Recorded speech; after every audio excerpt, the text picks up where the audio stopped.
My boyfriend humiliated me after graduating from medical school, even though I paid for his entire education. During the graduation party, he said he wouldn't marry a waitress and left me in front of his family and friends. Hi, my name is Marina. I'm going to tell you a story that completely changed my life and still makes me reflect on the price of arrogance, and how sometimes the people we underestimate can surprise us in unimaginable ways. I always knew my life wouldn't be easy, but I never imagined it would take the turns it did. I'm 26 years old, and I worked as a waitress at Bella Vista restaurant for almost 7 years. Well, I used to work there, but I'll tell you everything from the beginning, because this story needs to be told in the right order to make sense. I met Lucas when I was 19. I was in my second year of culinary arts at the local college, dreaming of opening my own bistro someday. He was in his first year of medical school, and seemed like the most determined guy I'd ever met. We fell in love quickly, in that intense way that only happens when you're young and believe that love moves mountains. When he told me about the financial difficulties he was facing to continue his studies, I didn't think twice. I dropped out of college in the middle of my 3rd semester and started working full-time. "It's just for a few years," he would say, holding my hands with that smile that melted me. "When I graduate, I'll take care of you. We'll be a team." And I believed him. I truly believed him. For 6 years, I worked 7 days a week. I picked up extra shifts whenever possible. I sold things my grandmother had left me. An antique watch, some jewelry, even the china cabinet she loved so much. All to pay for his tuition, the absurdly expensive books, lab fees, materials for practical classes. I remember perfectly the day I sold my grandmother's ring to pay for his internship registration fee. I cried in the restaurant bathroom for 20 minutes, but when I got home, I smiled and said I'd gotten a really good tip. Lucas didn't even ask where the money came from. He just kissed my forehead and said, "Thank you, love," before returning to his books. His first years of medical school were tough for both of us. I worked while he studied, and when I came home, he was always stressed, always worried about some exam or assignment. But I understood. Medicine is difficult, and he was working very hard. It was in his 4th year that I started noticing some changes. Small things at first. He began making comments about other waiters at restaurants when we went out to dinner on our rare moments off. "Look how badly this guy serves," he would say. I bet he didn't even finish high school. I felt uncomfortable. But I thought it was just fatigue talking. In his 5th year, when he started the more practical subjects, he would come home telling stories about the patients he treated. At first, they were normal stories, about interesting cases or things he had learned. But gradually, the comments became more cruel. "You won't believe the story a patient told me today," he would say while we had dinner. "A 40-year-old woman crying because her husband left her. She said she can't sleep, that she feels useless. Frankly, Marina, some people are very dramatic. They should just get a job and move on." I tried to argue, saying that maybe she was really suffering, but he would roll his eyes. "You don't understand because you don't study psychology. These people just want attention." Without him knowing, I started recording our conversations. It wasn't a conscious decision at first. I was using a new app on my phone that automatically recorded when it detected conversations, a feature for people who wanted to take notes later. But when I realized what was happening, I didn't turn it off. Something inside me told me to keep recording. Maybe it was feminine intuition, or maybe it was just the growing feeling that the man I loved was transforming into someone I didn't recognize. During his internship, the stories got worse. Much worse. "Today I treated an old woman who came complaining about back pain," he told me on a Friday night, while I prepared dinner after an exhausting day at the restaurant. I did all the tests the resident ordered, but it was obvious she just wanted someone to talk to. These old, lonely people are all the same. They invent illnesses to get medical attention. "Lucas," I said, stirring the sauce with more force than necessary. "Maybe she really was in pain." He laughed. "Marina, dear, when you understand medicine as much as I do, then we can discuss diagnoses." That was the first time he used that tone with me. Condescending. As if I were a child who didn't understand how the world worked. But the worst story came on a Tuesday night, at the end of his internship. I had arrived from work completely exhausted. We had hosted a large wedding at the restaurant, and I had been running around all day. Lucas was in the living room watching TV with a beer in his hand. "You won't believe what happened today," he said, not even looking at me as I took off my shoes. "Remember that woman I told you about last week? The one who had a son with cancer?" I vaguely remembered. He had mentioned a patient who was very shaken because her son was hospitalized. "She took her own life during the night," he said, taking a sip of beer. "Apparently she couldn't deal with the boy's death. Frankly, Marina, what weakness. What did she think she would solve by doing that? The son isn't coming back." I felt my stomach turn. That woman had lost her child, and then I couldn't even finish the thought. Lucas, how can you talk like that? She was a mother who lost her child. Imagine the pain she was feeling. He finally looked at me, and there was something cold in his eyes that I had never seen before. Marina, you work serving food to people. I work saving lives. Don't confuse your experiences with real medical knowledge. Some patients simply don't have the emotional structure to deal with reality. That's how it works. That night, lying in bed next to him while Lucas slept soundly, I stared at the ceiling and wondered who this man was. The Lucas I knew, the one I loved, would never speak that way about a mother's pain. But there he was, breathing calmly, as if he hadn't just demonstrated a coldness that gave me chills. My phone was on the nightstand, and I knew that conversation was recorded, along with all the others from recent months. Something inside me said I would need those recordings someday. I still didn't know what for, but some instinct told me to keep them safe. That's when I started seeing Lucas with different eyes, and what I saw didn't please me at all. The weeks following that terrible conversation were strange. Lucas seemed not to notice how his words had affected me, or simply didn't care. He continued coming home with his stories from the hospital, each one more cruel than the last. Today was funny, he said on a Thursday, while I prepared a sandwich for him to take to his night shift. A 50-year-old man came crying because he discovered he has diabetes. He said his life was over, that he would never be the same again. You have no idea how dramatic some people are. I stopped cutting the tomato. Lucas, diabetes is a serious disease. He was probably scared. Marina, he sighed, as if explaining something obvious to a child. He just needs to take insulin and follow a diet. It's not terminal cancer, but of course you wouldn't understand the difference. That comment cut deep. After 6 years financing his studies, after giving up my own dreams, he spoke to me as if I were ignorant. But the conversation that really marked me happened the following week. Lucas came home later than usual, looking agitated. I was watching a movie in the living room when he threw himself on the couch next to me. "What a day," he said, running his hands through his hair. "Remember that woman I told you about? The one with the son with cancer who took her own life?" My blood ran cold. I remember. Well, today her parents showed up at the hospital wanting to talk to someone from the team that took care of their grandson. They're trying to understand how everything happened. Lucas laughed, but it was a humorless laugh, as if anyone could explain why a person decides to be so weak. "Lucas!" My voice came out louder than I intended. "How can you talk like that? They lost their daughter and grandson. So what?" "Marina, tragedies happen every day. Do you think all parents who lose children do what she did? Of course not. Most have the structure to move on." He grabbed the remote control and changed the channel. That woman simply didn't have the fiber to be the mother of a sick child. Maybe it's even better this way. Imagine if she had survived and then had other children. She would pass all that neurosis to them. I felt nauseous. Literally nauseous. I got up from the couch so fast that he looked at me surprised. "Where are you going?" "To get water," I lied. "Going to the kitchen." Actually, I needed to get away before I said something I shouldn't. Lying in bed that night, I listened to the recordings from recent months. It was worse than I remembered. Hours and hours of cruel comments about patients, about their pain, about their weaknesses. Lucas talked about people who were suffering as if they were characters in a bad TV show. And the worst part, he seemed to genuinely believe that those people were inferior to him, that their pain wasn't real, that it was just unnecessary drama. That's when I began to understand that the man I loved no longer existed, or maybe he never had existed. His graduation was scheduled for the end of the month. I had been saving for 3 months to pay for a party at the Grandeville Hotel Ballroom, the most elegant in the city. I had ordered a personalized cake, hired catering, sent invitations to all his classmates and their families. I wanted it to be perfect. After all, I had invested 6 years of my life in that moment. The party was beautiful. The ballroom was decorated in blue and gold, with white flower arrangements that I had chosen myself. The cake was a work of art, 3 tiers with the medical symbol on top. The guests arrived elegantly dressed, women in party dresses and men in suits. I had bought a navy blue dress, simple but pretty. That cost almost 2 weeks of my salary. I wanted to be worthy of the occasion, even knowing I would be the only one there who didn't have an important profession.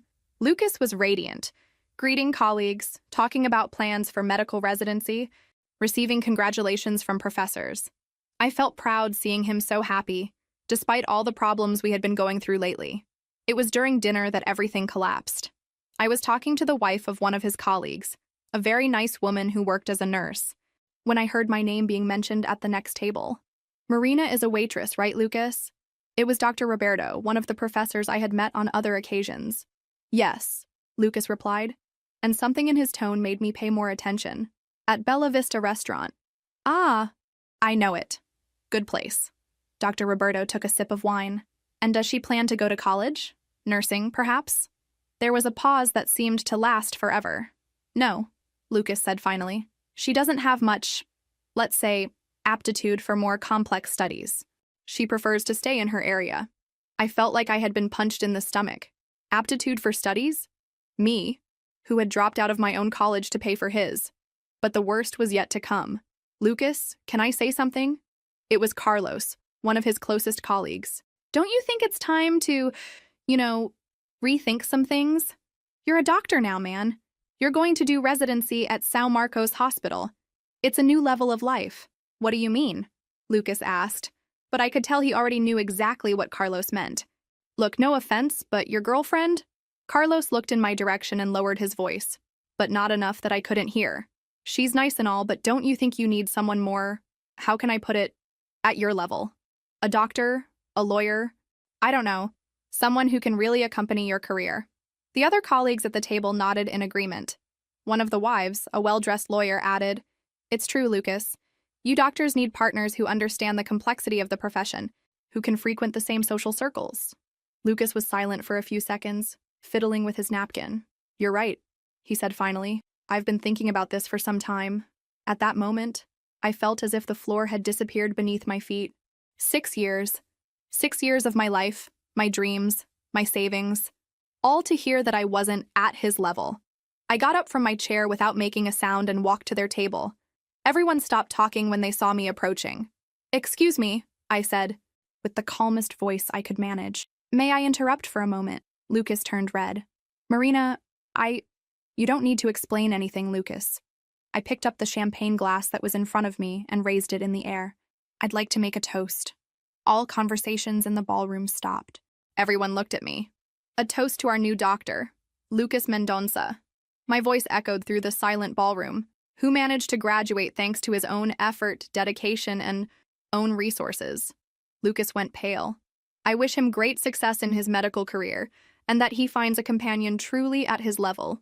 I gave a sweet smile, one of those I used with difficult customers at the restaurant, someone who can accompany him in the appropriate social circles. I drank all the champagne at once, put the glass on the table, and grabbed my purse. Oh, Lucas, I said, already walking toward the exit. The party bill is paid. Consider it a graduation gift. After all, it was all with your own resources, wasn't it? I left the ballroom with my head held high, under the astonished gaze of all the guests. Only when I reached my car did I start shaking. But it wasn't from sadness. It was from pure rage. That night, sitting in the living room of our apartment, I listened to all the recordings I had made over recent months. Every cruel comment, every demonstration of coldness, every moment when Lucas showed he had no empathy for the patients he swore to protect. And then I knew exactly what to do. I spent the entire night organizing the recordings. I had more than 50 hours of audio from the last 8 months. I separated the most serious excerpts. The comments about the mother who had taken her own life after losing her son, the mockery of elderly patients, the clear demonstrations of lack of empathy and medical ethics. Lucas came home at 6 in the morning, probably after drinking with colleagues. He found me at the kitchen table with my laptop open and headphones on. Marina, we need to talk, he said, looking genuinely sorry. It was revealing, I interrupted, taking off my headphones. Very revealing. Look, I know you were upset, but you have to understand. My career is starting now and… Your career, I repeated, saving the file I was editing. Of course. Your career that I financed for 6 years. Marina, don't be dramatic. You knew it was an investment in our future. Our future? I laughed, but there was no humor in my voice. Lucas, you just publicly discarded me in front of your colleagues. What part of that is ours? He sat in the chair across from me, running his hands over his face. Maybe I expressed myself badly. No. You expressed yourself perfectly well, just like you express yourself when you come home talking about your patients. Something in my tone made him look at me more carefully. What are you talking about? I'm talking about the way you treat people who are suffering, Lucas. The way you mock other people's pain. I closed the laptop and faced him. You really think you're superior to everyone, don't you? Marina, my job is to save lives. Sometimes I need to maintain emotional distance too. Emotional distance is one thing. Cruelty is something completely different. He was silent for a few seconds, studying me. You don't understand because you're not in the medical field, he said finally. That's how it works. And it was at that moment that I was absolutely certain I was doing the right thing. You're right, Lucas. I really don't understand. I got up from the chair. Just like I don't understand why you need someone at your level, so I'm going to make it easier for you. What do you mean? I mean, you're free to find that special person who will understand your work and frequent the appropriate social circles. I picked up a suitcase I had prepared during the night. I'm going to stay at my cousin's house for a few days while I organize my things. Marina, wait. It doesn't have to be like this. Yes, it does, Lucas. You made it very clear last night that I'm no longer good enough for you. I stopped at the door and looked at him one last time. I just hope your future patients have better luck than I did. I left the apartment and went straight to my cousin Carla's house, who lived on the other side of town. She received me without asking questions, made strong coffee, and let me vent for 2 straight hours. What a son of a bitch, she said when I finished telling everything. 6 years, Marina. 6 years of your life. They weren't wasted, I said, surprising both of us. I learned a lot about people's character. That afternoon, I started working on my plan. First, I researched the Regional Medical Council of our state. I discovered they had a specific channel for reporting inappropriate conduct by doctors, and that they took issues related to professional ethics very seriously. I created an anonymous email and wrote a formal complaint. I attached the most compromising audios, especially those where Lucas clearly demonstrated lack of empathy and disrespect for patients. I included timestamps and context for each recording. I am writing to report unethical behavior by a newly graduated doctor who demonstrates complete lack of empathy and respect for patients, I wrote. The attached recordings were made during private conversations where the reported individual mocked patients in vulnerable situations, including a mother who had lost her child to cancer. But I didn't stop there. I researched São Marcos Hospital, where Lucas had gotten the residency position. I found the email of the Human Resources Department and Medical Direction. I sent the same complaint to them, explaining that they had hired someone who didn't possess the ethical qualities necessary for the profession. The most difficult step was finding the family of the woman who had taken her own life. It took me 3 days searching obituaries until I found her name. Elena Cardoso, 38 years old, who had lost her son Miguel, 8 years old, to leukemia. I found her husband's profile on social media. From what I could see, he was devastated, frequently posting tributes to his wife and son. I created another anonymous email and sent a careful message. Mr. Cardoso, I deeply regret your loss. I am contacting you because I believe you have the right to know how your wife was treated by the medical team during your son's hospitalization. I am attaching recordings of one of the doctors who followed the case, speaking about her in a disrespectful and cruel manner. I believe this may be useful if you decide to take legal action. I sent everything on a Monday morning. On Tuesday, I received a call on my cell phone. Marina, it's Lucas. You need to come home, now. From his voice, I knew my plan had worked. Why? Did something happen? I feigned innocence. Did something happen? Marina, the hospital fired me. The medical council is investigating me. Someone sent recordings. He stopped talking abruptly. Recordings? I repeated. What kind of recordings? Marina. His voice became dangerously low. Was it you? Me what, Lucas? Don't play innocent. Someone recorded our private conversations and sent them to half the world. Who else could it have been? Lucas. You're being paranoid. Maybe someone at the hospital heard you talking about patients that way. Marina! He screamed into the phone. Don't lie to me. I know it was you. Well, I said calmly, if it really was some recording of our conversations, then it was your own words that condemned you, wasn't it? I didn't make up anything you said. The silence on the other end lasted almost a minute. You have no idea what you just did, he said finally, with a voice I had never heard before. You destroyed my career. No. Lucas. You destroyed your own career the moment you decided to mock patients who were suffering. I just made sure the right people knew who you really are. Marina, you have to undo this. Call them and say the recordings were taken out of context. That. I'm not going to do any of that. My voice was firm as stone. You spent years treating me as if I were inferior, as if I were too stupid to understand your complex profession. Last night you publicly humiliated me and discarded me as if I were worthless. Marina, please. No, Lucas. Now you're going to find out what it's like to be judged and discarded by other people. The difference is that they'll be judging your true qualities as a doctor and as a human being." I hung up the phone and blocked him immediately. On Wednesday, I received a call from an unknown number. It was a lawyer representing the Cardoso family. "Miss Marina, we received your email. Would you like to meet in person to discuss the case?" "I prefer to remain anonymous," I replied. "But if you need more information, I can help through email." "The recordings are sufficient," he said. "We're going to sue this doctor for moral damages. What he said about Mrs. Elena is inadmissible. He said those things to me, at home, thinking no one else would know. Imagine what he might have said to other colleagues at the hospital. We're already investigating that too. Thank you for contacting us. The family will be grateful when they know Elena's memory is being defended." That week, Lucas called me 16 more times from different numbers. I didn't answer any of them. Carla told me he had shown up at the restaurant where I worked, looking for me, but the manager said I had asked for some time off. On Friday, I learned through an acquaintance who worked at the hospital that Lucas had been formally fired and that his medical license was under investigation. The process was running in record time because the evidence was very clear. Sitting in Carla's backyard, drinking chamomile tea, I felt strangely at peace. It wasn't exactly happiness. It still hurt to know I had wasted 6 years with someone who didn't respect me. But it was satisfaction. The satisfaction of knowing I had made the right decision. Lucas always said I didn't understand his profession. He was right. I didn't understand how someone could choose to be a doctor and at the same time mock people's suffering. But now he wouldn't understand either because he would no longer be a doctor. 2 weeks after Lucas's dismissal, I received an unexpected call.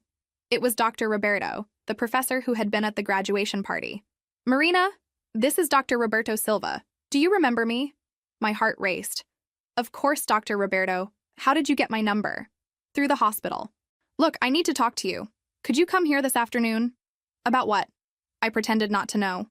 "About Lucas, and about the recordings that reached the medical council." I arrived at São Marcos Hospital at 2 in the afternoon, wearing my best business dress and trying to look more confident than I felt. Dr. Roberto received me in his office, along with Dr. Ana Beatriz, the head of the medical ethics department. "Marina, thank you for coming," Dr. Roberto said. "Please, sit down." "Miss Marina," Dr. Ana Beatriz spoke, "do you know why you're here?" "I imagine it's about Lucas," I replied calmly. "The recordings that were sent to the medical council, were you the one who made them?" I took a deep breath. "Yes." Dr. Roberto leaned forward in his chair. "Why?" "Because for months I listened to Lucas mock patients who were suffering. I heard him treat people's pain as if it were a joke. And when he publicly humiliated me at the party, I decided that other people needed to know who he really was. Do you understand that recording private conversations without consent can have legal implications?" Dr. Ana Beatriz asked. "I understand.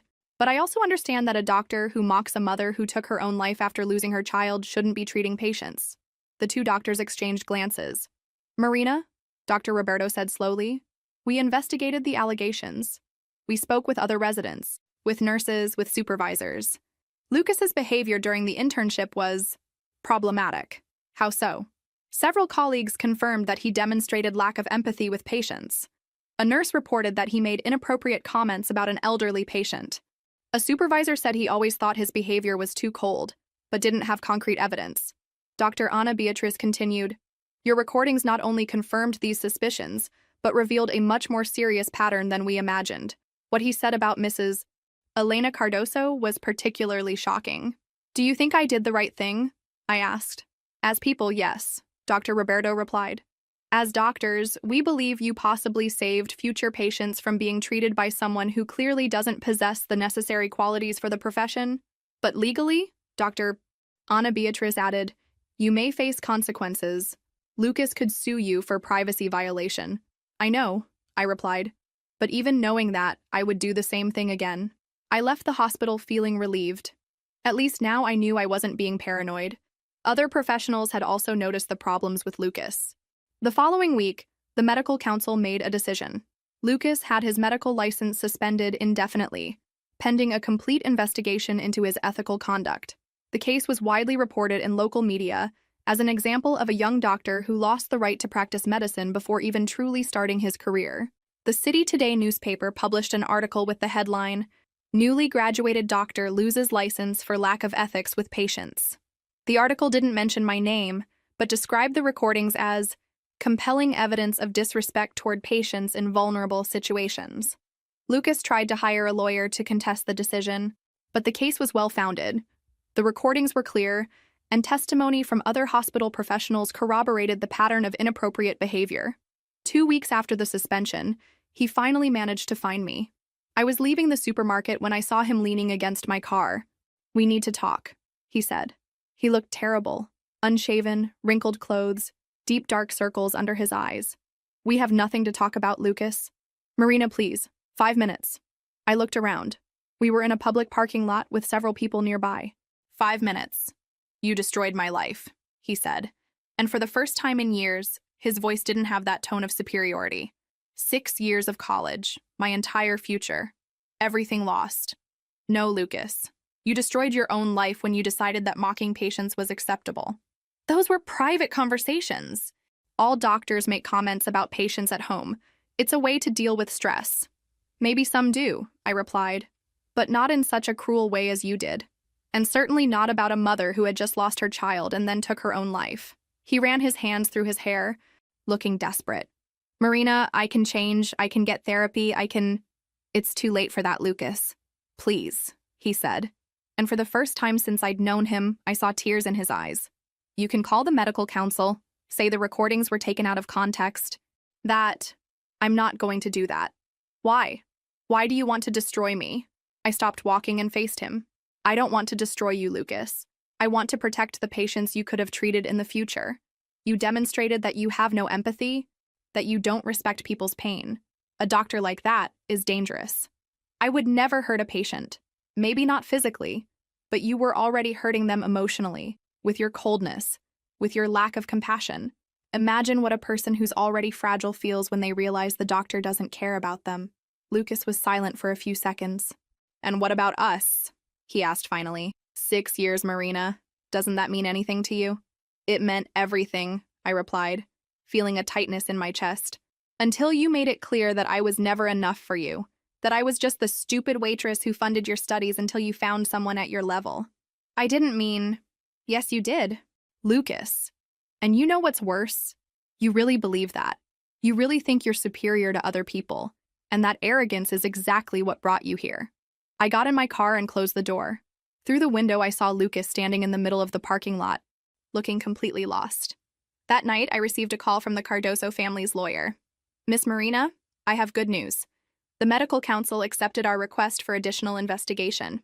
They're going to review all the cases this doctor followed during his internship and the moral damages lawsuit. It's going well. With the recordings and his history at the hospital, we have a very strong case. The family will be grateful to know we achieved justice for Elena." After hanging up, I sat on Carla's porch and thought about how my life had changed dramatically in just a few weeks. A month ago, I was the dedicated girlfriend of a future doctor. Now I was the woman who had ended his career before it even began. But for the first time in years, I felt truly free. Free from the constant feeling that I wasn't enough. Free from pretending I didn't notice how Lucas was becoming a cruel person. Free to finally think about my own future. And for the first time in 6 years, that future didn't include Lucas Mendonça. 6 months had passed since the recordings reached the medical council. I had returned to my apartment. Lucas had moved to his parents' house in another city and was trying to rebuild my routine. Through mutual acquaintances, I learned that his situation was getting worse. The Cardoso family's lawsuit was heading toward a conviction for moral damages. The amount requested was $200,000, a sum that Lucas obviously didn't have. Worse still, other patients he had treated during his internship began speaking up, reporting cold and insensitive treatment. "Marina," Carla told me during lunch, "did you hear that Lucas is working as a salesman in a men's clothing store?" I felt a tightness in my chest, but it wasn't pity. It was more of a confirmation that I had made the right decision. "At least he's not treating patients," I replied. "Don't you feel even a little bit of remorse?" I thought about the question for a few seconds. "No. I feel sorry for the young man he was when we met, but not for the man he became." At that time, I was focused on rebuilding my own life. I had returned to Bella Vista restaurant, but now with a different purpose. During the 6 years taking care of Lucas's career, I had saved a lot of money. Ironically, because I didn't spend anything on myself. Now, for the first time in years, that money was just mine. I started researching opening my own business.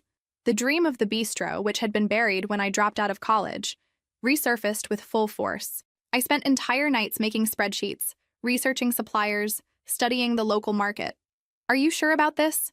The Bella Vista manager asked when I announced I would leave in 3 months. Opening a restaurant is very risky. I'm sure, I replied. And I have enough experience to know what I'm doing. It was true. 7 years working at Bella Vista had given me knowledge about practically all aspects of the business: customer service, inventory management, cost control, supplier relationships. I knew how a restaurant worked inside and out. I found a perfect commercial space on a charming street in the city's historic center, in a 1940s building that maintained its original architecture. It was small, only 12 tables, but it had a beautiful internal garden that could be used as an outdoor area. The owner, Mr. Henrique, was a 70-year-old gentleman who seemed genuinely interested in renting to someone who would take good care of the space. It's a building with history, he explained as we walked through the place. It operated as a cafe in the 50s, then as a bookstore, then was closed for 10 years. It needs someone who understands that it's not just a commercial space, it's a piece of the city's soul. I understand perfectly, I replied, already visualizing how the space would look decorated. Can I see the documents? The rent was within my budget, and the location was perfect. Close to offices, some boutiques, and a small theater that always had movement on weekends. I spent 2 weeks negotiating the details and finally signed the contract. My bistro would become reality. I decided to call it Spice and Memory, a name that reflected my philosophy that good food should touch people's feelings, create emotional memories. The next 3 months were crazy with renovations, licenses, equipment purchases, and staff hiring. I made sure to be present in every detail, from choosing wall colors to testing each supplier. I hired 2 employees, Paula, an experienced 40-year-old cook who had worked in several restaurants in the city, and Miguel, a 22-year-old young man who would be responsible for service and wanted to learn about restaurant management. Marina, Paula told me during preparations for opening, are you sure you want to bet on such a varied menu? Usually bistros focus on simpler dishes. I want to offer options for all tastes and budgets, I explained. From a $15 gourmet sandwich to a $45 executive plate. I want anyone to feel welcome here. The menu I developed mixed contemporary Brazilian cuisine with international influences. It had vegetarian, vegan, gluten-free options. Each dish was tested dozens of times until it was perfect. The opening happened on a rainy Friday in October. I was more nervous than I had ever been in my life. What if nobody showed up? What if the food wasn't good? What if I had made a terrible mistake? But at 11:30 in the morning, half an hour before the official opening, I already had a small line at the door. The first customer was an elegant gray-haired lady who ordered the grilled salmon sandwich with herb cream cheese. It's delicious, she said, smiling as she chewed. How long have you been working with gastronomy? 7 years in restaurants, I replied, but this is my first own business. Well, you have talent. I'll recommend it to my friends. And she really did recommend it. By the end of the first week, I already had regular customers. By the end of the first month, I had full weekend reservations. What made me proudest weren't just the numbers, but the customer comments. Food with soul, wrote one person on Google. Welcoming service and unique dishes, commented another on Instagram. 3 months after opening, I received an unexpected call. Marina, this is Dr. Roberto. Do you remember me? Of course, Dr. Roberto. How are you? Very well. I heard about your restaurant through a colleague. He said it's excellent. Thank you. It's been an incredible experience. Marina, I'm actually calling to tell you news about Lucas's case. My stomach contracted. What happened? The medical council finalized the investigation. His suspension was converted to definitive revocation. He will never be able to practice medicine in Brazil again. I felt a mixture of feelings. Part of me felt validated. My decision had been correct. But another part felt sadness for the life that had been wasted. And the Cardoso family's lawsuit? He was sentenced to pay $150,000 in moral damages. Since he can't afford to pay, his assets will be seized. I understand. Marina, Dr. Roberto continued, I wanted you to know that your courage in reporting his unethical behavior probably saved many patients from going through traumatic situations.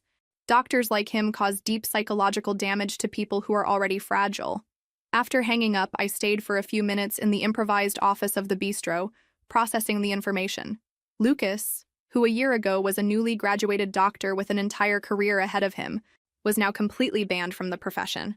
But when I looked through the window and saw the movement of my restaurant, customers chatting animatedly, Paula in the kitchen preparing dishes with care, Miguel serving a family with small children. I knew I had made the right decision. I had bet on the wrong person for 6 years, but I had learned to bet on myself, and that bet was working out very well. The following week, the medical council made its final decision official. Lucas had his medical license permanently revoked. The case was widely covered in local media as an example of a young doctor who lost everything due to his own arrogance and lack of empathy. The Health Weekly magazine published a detailed article about the case, using it as a warning about the importance of ethics in medicine. They interviewed several medical ethics experts who praised the courage of the anonymous whistleblower, who had exposed the inappropriate behavior. I learned through Carla that Lucas had tried to appeal the decision in court, but his lawyer advised him that the case was lost. The recordings were too clear, and the testimony from hospital colleagues was overwhelming. "He's completely broken," Carla told me one afternoon while helping me organize the restaurant's financial records. "A mutual friend saw him at the supermarket and said he looks like a different person." "What do you mean?" "Aged, thin, always looking down. He works at that clothing store now, but barely makes enough to pay rent on a small apartment." I felt a pang of something. Not exactly pity, but perhaps sadness for how things had turned out. "Do you think he learned his lesson?" I asked. "I don't know, but I know you did the right thing." Imagine if he had continued as a doctor, treating people with that coldness. That night, after closing the restaurant, I sat in the internal garden with a cup of tea and reflected on everything that had happened. A year ago, I was a waitress financing her boyfriend's medical career. Now I was a successful businesswoman with my own restaurant and a promising future. The irony wasn't lost on me. Lucas, who thought I wasn't at his level, had lost everything due to his own arrogance. Meanwhile, I, whom he considered inferior, had built something beautiful and meaningful. But more than the professional success, what filled me with satisfaction was knowing that I had prevented someone without empathy from treating vulnerable people. Every patient who would never have to face Lucas's coldness was a small victory. As I locked up the restaurant that night, I realized that sometimes the greatest revenge isn't planned. It's simply living well and making ethical choices, even when they're difficult. Lucas had taught me, unintentionally, the most valuable lesson of my life. Never underestimate people, because you never know who might surprise you. A year had passed since the medical council's final decision, and my life had taken a completely different direction. Spice and Memory had become one of the most beloved gastronomic spots in the city, with weekend waiting lists and excellent reviews on all delivery apps. I had hired 2 more employees and was considering opening a second location in another part of the city. More important than financial success, I finally felt professionally fulfilled. Each day brought new challenges, new customers, new recipes to create. Through mutual acquaintances, I occasionally heard news about Lucas.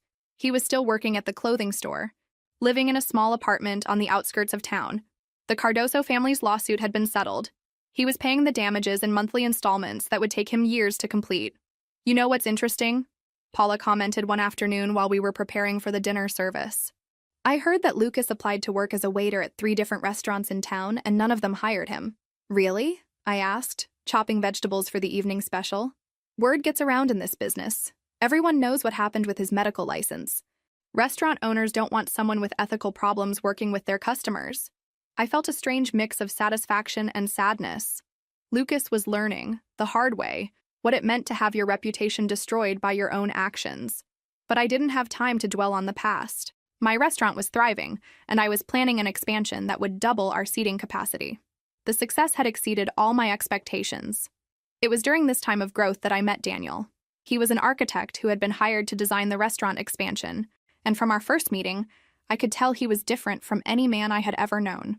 "I love what you've done with this space," he said during our initial consultation, looking around the dining room with genuine appreciation. "You've managed to maintain the building's historical character while creating something completely modern and welcoming." "Thank you. This building has a soul, and I wanted to respect that. That's exactly what good architecture should do, honor the past while serving the present." He smiled, and I felt something flutter in my chest that I hadn't felt in years. Over the following weeks, as we worked together on the expansion plans, I discovered that Daniel was everything Lucas had never been. He was genuinely interested in my opinions, respected my experience, and treated me as an equal partner in every decision. "Marina," he said one evening as we reviewed the final blueprints, "I have to say, working with you has been one of the best professional experiences I've had. You have an incredible vision for this business." "Thank you, Daniel. That means a lot to me. Would you like to have dinner sometime?" Not to discuss the restaurant, just to get to know each other better. I felt my heart race. It had been almost 2 years since Lucas, and I hadn't even considered dating anyone else. But looking at Daniel's kind eyes and genuine smile, I realized I was ready to take that step. "I'd love to," I replied. Our first date was at a small Italian restaurant across town. Daniel was the perfect gentleman. He listened when I spoke, asked thoughtful questions, and shared stories about his own life and career. When he walked me to my car at the end of the evening, he didn't try to kiss me or push for more. He simply said, "I had a wonderful time, Marina. I hope we can do this again soon."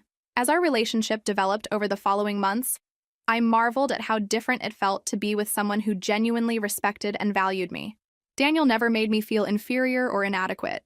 Instead, he constantly encouraged my ambitions and celebrated my successes. "You know what I admire most about you?" he told me one night as we sat in the restaurant's garden after closing time. "Your courage. It takes incredible strength to leave everything behind and build something completely new." "I had help," I said, thinking about Carla, Paula, Miguel, and all the customers who had supported me from the beginning. "Yes, but you had to take the first step. You had to believe in yourself when someone you trusted told you that you weren't good enough." I had told Daniel about Lucas. Not all the details, but enough for him to understand what I had been through. His reaction had been supportive and understanding, never judgmental. "Sometimes I wonder what would have happened if I had stayed," I admitted. "If I had just accepted that I wasn't at his level and tried to become what he wanted." "You would have been miserable," Daniel said without hesitation. "And the world would have lost out on this amazing restaurant and the woman who created it." 6 months after we started dating, Daniel proposed. It wasn't a grand gesture. We were working late in the restaurant, discussing plans for the second location, when he suddenly got down on one knee. "Marina," he said, pulling out a simple but beautiful ring. "I love your passion, your strength, your kindness. I love how you make everyone around you feel welcome and valued. Will you marry me and let me spend the rest of my life supporting your dreams?" I said yes without hesitation. We decided to have the wedding at the original Spice and Memory location. It was small and intimate, just close family and friends, exactly what we both wanted. As I walked down the aisle between the tables where I served customers every day, I felt overwhelmed with gratitude for how my life had turned out. During the reception, Dr. Roberto, who had become a friend and regular customer, raised his glass for a toast. "To Marina," he said, "who showed us all that sometimes the greatest courage is standing up for what's right, even when it costs you everything you thought you wanted. And who proved that when you bet on yourself, the payoff can be extraordinary." As everyone raised their glasses, I caught sight of my reflection in the restaurant's mirror. The woman looking back at me was confident, successful, and genuinely happy. She was nothing like the insecure waitress who had once doubted her own worth. That night, as Daniel and I slow danced to soft jazz music in the empty restaurant, I realized that losing Lucas had been the best thing that ever happened to me. His rejection had forced me to discover my own strength, my own value, my own dreams. "Any regrets?" Daniel whispered in my ear as we swayed together. "Only one," I replied. "I regret that it took me 6 years to realize that I deserved better." "Well," he said, spinning me gently, "sometimes we need to go through the wrong relationship to appreciate the right one." I looked around at my beautiful restaurant, at the man who loved and respected me, at the life I had built with my own hands and determination. Lucas had been wrong about so many things, but he had been right about one. I hadn't been at his level. I had been far above it. The expansion of Spice and Memory was completed 4 months after our wedding. The new section doubled our seating capacity and included a private dining room for special events. The opening night was a celebration of everything I had accomplished, with local food critics, city officials, and loyal customers all gathered to toast the restaurant's success. "Ladies and gentlemen," I said, addressing the crowd from behind the bar, "when I opened this restaurant 2 years ago, I had a simple dream: to create a place where everyone felt welcome, where food was prepared with love, and where memories were made around every table." The crowd applauded, and I saw faces I recognized, regular customers who had become like family, Paula and Miguel beaming with pride, Daniel looking at me with such love that it took my breath away. Tonight, as we celebrate this expansion, I want to thank everyone who believed in that dream when it was just an idea in the head of a former waitress who thought she could run her own restaurant. More applause, and I felt tears of joy threatening to spill over. This success belongs to all of us. Every customer who recommended us to a friend, every employee who treated our guests like family, every person who took a chance on something new. Thank you for making Spice and Memory not just a restaurant, but a community. As the evening wound down and the last guests said their goodbyes, I stood in the middle of my expanded restaurant and marveled at how far I had come. 3 years ago, I had been a woman whose dreams were on hold, whose self-worth was tied to someone else's approval, whose future seemed dependent on another person's success.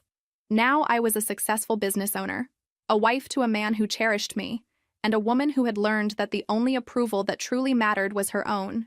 The irony wasn't lost on me that Lucas, who had once dismissed me as just a waitress with no aptitude for complex studies, had lost his prestigious career while I had built something lasting and meaningful. But more than the professional reversal, what satisfied me most was knowing that I had prevented harm to vulnerable people and had found the courage to stand up for what was right. As Daniel helped me lock up the restaurant that night, I realized that revenge, when it comes naturally through living well and making ethical choices, is far sweeter than any deliberate act of retaliation could ever be. 2 years had passed since my wedding to Daniel, and Spice and Memory had become a small empire. We now had 3 locations across the city, employed 15 people, and were featured in regional food magazines as one of the most innovative restaurant concepts in the state. More importantly, I had found a balance between professional success and personal happiness that I never thought possible. Daniel and I were partners in every sense of the word. He had left his architecture firm to become the business manager for our restaurant group, and together we were planning to expand to other cities. It was on a quiet Tuesday afternoon, during the slow period between lunch and dinner service, that I saw Lucas for the first time in over 3 years. He was standing on the sidewalk across from the original restaurant, looking through the window. He appeared to have aged much more than the years that had passed. He was thinner, dressed in simple but clean clothes, with an expression I couldn't quite decipher. For several minutes, we just looked at each other through the glass. Then he pushed the door open and entered. "Hi, Marina," he said, stopping a few feet from the entrance. "Lucas." My voice came out calmer than I expected. "What are you doing here? May I sit?" He gestured toward one of the empty tables. I looked around. Miguel was in the kitchen helping our new sous chef, and there were only 2 customers at a table in the back. 5 minutes. He sat at the table closest to the bar, and I remained standing. "Nice place," he said, looking around. "You achieved your dream?" I did. There was no pride in my voice, just acknowledgement of a fact. "Marina, I came here to apologize." I sighed. "Lucas, it's been 3 years. Why now?" "Because it took me all this time to understand what really happened, to understand who I had become." He looked at his own hands. "I've been in therapy, a lot of therapy, and what did you discover? That you were right. About everything." His voice was low, almost a whisper.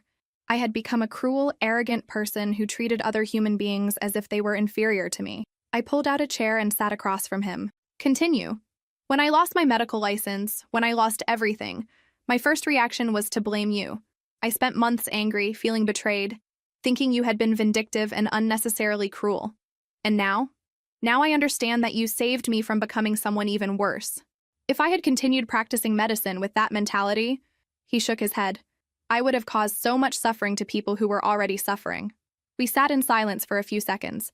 I could hear the sounds from the kitchen, the murmur of customers in the background, the traffic outside. "Lucas, why are you telling me this?" "Because you deserve to hear it. You spent 6 years of your life investing in me, believing in me, and I treated you like you were worthless." He finally looked me in the eyes. "You were the most generous, hardworking, loyal person I knew, and I threw all of that away out of pure arrogance. And what are you doing now?" "I work at an NGO that helps families in vulnerable situations. I coordinate the distribution of food baskets and help with documentation for social programs." He gave a sad smile. "Ironic, isn't it? Now I work directly with the people I used to despise. And how is it? Humbling at first, revealing later? These people I thought were dramatic or weak. Marina, they face difficulties I couldn't even imagine. And even so, many of them maintain a dignity, a strength, a generosity that I never had." I felt something moving in my chest. It wasn't forgiveness. Not yet. But maybe it was the beginning of something like understanding. "Are you happy?" I asked. I don't know if happy is the right word, but I'm at peace with myself for the first time in years, and I'm trying to be useful in some way. And financially? I earn little, obviously. I live in a small apartment, take the bus, don't have much, but it's enough. He looked around the restaurant again. "And you? Are you happy?" "I am," I replied without hesitation. "Happier than I ever thought I could be." "I'm glad to know that. You deserve all the happiness in the world. Lucas stood up from the chair. I didn't come here expecting forgiveness. Marina, I came just so you would know that I finally understood. And to say thank you. Thank you for stopping me from continuing to be that terrible person, for having the courage to do what was right, even knowing it would be painful for both of us. He walked toward the door but stopped before leaving. Marina? That woman? Elena Cardoso. I looked up her family. My heart raced. What? I went to them and apologized personally. I told them about my change, about the work at the NGO. They forgave me. How so? Her husband said that Elena always believed people could change, that she would be happy to know that her story had contributed to someone becoming a better person. Lucas wiped away a tear that had escaped. They withdrew the lawsuit. They said justice had already been done when my medical license was revoked. I was speechless. Goodbye, Marina. I wish you all the best. He left, and I sat at that table for almost 10 minutes, processing our conversation. 3 years have passed since then. Spice and Memory has become a regional chain with 8 locations across 3 states. Daniel and I have 2 beautiful children, Sophia, age 2, and Miguel Jr., named after our first employee who is now our operations manager.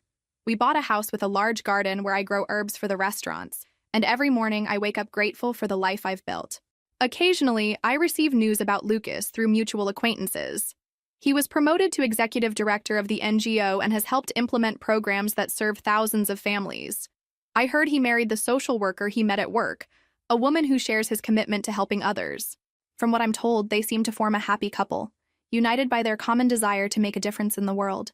I can't say I've completely forgiven him. Some wounds leave permanent scars. But I can say I no longer feel anger. What I feel is a strange kind of gratitude for the way everything happened. If Lucas hadn't humiliated me at that graduation party, I probably would have continued funding a medical career that shouldn't exist. If I hadn't recorded those conversations, he would have become the type of doctor who traumatizes vulnerable patients. If I hadn't had the courage to report him, many people would have suffered unnecessarily. In the end, everyone benefited from my decision. I discovered my own strength and built the life I always wanted. Future patients who Lucas could have mistreated were spared. Elena Cardoso's memory was honored, and Lucas himself, after much suffering, found a path to become a better person. Sometimes doing the right thing hurts in the moment, but the fruits of that decision reveal themselves over time. Today, when I serve a family in my restaurant, when I see a couple celebrating an anniversary, when I receive a hug from a customer who has become a friend, I know I'm exactly where I should be. And when Daniel tucks our children into bed and tells me how much he loves me and how much he admires my courage, I understand that it was worth waiting to find someone who truly sees me as an equal, as a partner, as the strong person I always was inside. Lucas was right about one thing. I really didn't understand medicine, but I understood dignity, respect, treating people with humanity. And in the end, that proved to be much more valuable than any diploma. His arrogance cost him his medical career. My humility built a life I'm proud of every day. And that's a lesson I will never forget.